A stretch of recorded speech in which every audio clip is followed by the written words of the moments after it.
Great. Ready to move on? I like we're getting rowdy. I warned you. Yeah.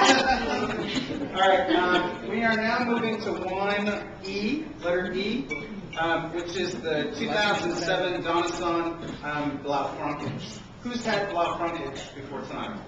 A couple of you guys, our regulars. Yeah. We are one of the few, I think, in the city that carry this grape. And it's actually, as much as I thought it was quite risky when we first brought it on, it worked out to our benefit. Because there's a lot of people, not only in Chicago, but around the Midwest, that order this wine from us. It's an anomaly in the world of wine because it's red and it's sweet. Yeah. And you don't see a lot of that. And I don't know if it's, a craze of people trying to be more healthy, and their doctor has said have red wine, but they don't like red wine. So the obligation of drinking red wine, we often get people who will come in and say, do you have a fruity red wine? And for a while, we used to have to say no. We used to have to say, well, we've got port, or we've got some dessert wines, but we didn't have a, table wine. And so this barely qualifies as a table wine. It is a table wine. It's made with the grape called Blaufrankisch. Locally, it's known as Kekronkos. But we would know it as Blaufrankisch. It's from Hungary, which will mean something to you in a second. And style-wise, I think texturally it's light to medium bodied. It's really juicy. I mean, it's almost like grape juice in a glass. I'm not cheating you of alcohol. I trust you. Trust me, there's alcohol in this. It's got nice soft acidity to it. There's definitely enough there to keep it fresh, so it's not just kind of flowing on the mouth. So there's good fruit, but it's clean on the finish. The fruit profile to it is really bright strawberries. It's got some cherries to it. The tannin profile is soft, which is unusual for the grape because the grape, can be made into quite a tannic wine if you just looked at the makeup of the grape. But the style of this wine, through their winemaking, they make quite a fresher style of wine that, you can put a slight chill on this and throw it in your picnic basket and enjoy it on a nice warm day with some sandwiches. You could throw some ice in it if you wanted and make some sangria. When people come in and ask for a sangria wine, especially at $11, this is the one we generally recommend. And you'll see why the fruit profile of this will work with the chocolate we thought it would go well.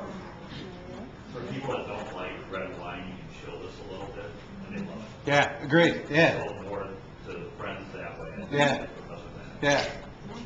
Did you have a question, Beth? Priorities. It is 11%. Yeah. Which, depending on how you look at it, is high for a wine with this amount of fruit. It's low in terms of table wine. Table wines generally will hover between 12 and 14% today, whereas dessert wines will hover anywhere between 6 and 9%.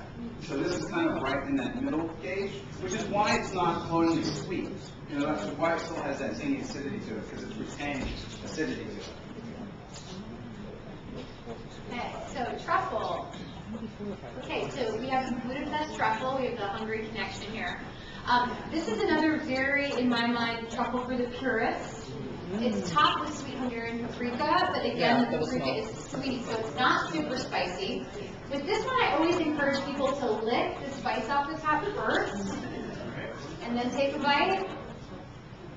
The whole tasting experience is very sensual, and I've gotten definitely some people writing emails after my tasting saying that it was too sensual of an experience, but I think that it actually adds to your tasting with the wine.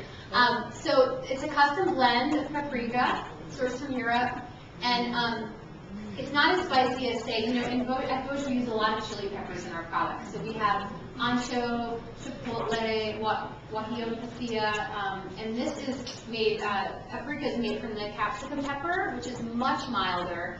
You just get a hint of spice, but I think it's enough to balance the sweetness in the wine, especially if it's the licking off the top of the truffle. This truffle can be paired with a lot of things. I've paired it with wines much bolder than this before, and it's stood up pretty well. The chocolate that we used for this particular truffle is a very fruity chocolate. I don't know if you noticed, if you just kind of tune into the chocolate itself without the paprika, try and tune the paprika out for a second, dark chocolate can be very fruity, just in its nature. The same way that white chocolate can be milky and buttery, dark chocolate can be very fruity. So I think it works well with the wine in that sense, because you have these fruity components in the wine, very fruity components in the wine, that are complemented by the truffle. In terms of other pairings, I paired a lot with cheese. This one has a lot of longevity. It can go with a lot of different things in my mind. With soft cheeses, I've done it with like triple crèmes or bries. It's really good. Just a little bit of spice will cut that fat, as if you needed a triple crème with a chocolate truffle, but it's really a nice pairing. Did you guys like it? Okay, do you mind? The chocolate? Well, again, this is a dark chocolate, and what we do is we source dark. I don't know who asked the question. Oh, there. Okay. Didn't know who to look at. So we source the chocolate from all over Europe, and it's a blend of different dark chocolates. It's about a 66% cacao, I would say. It's hard to say because it's a blend, you know. About a 66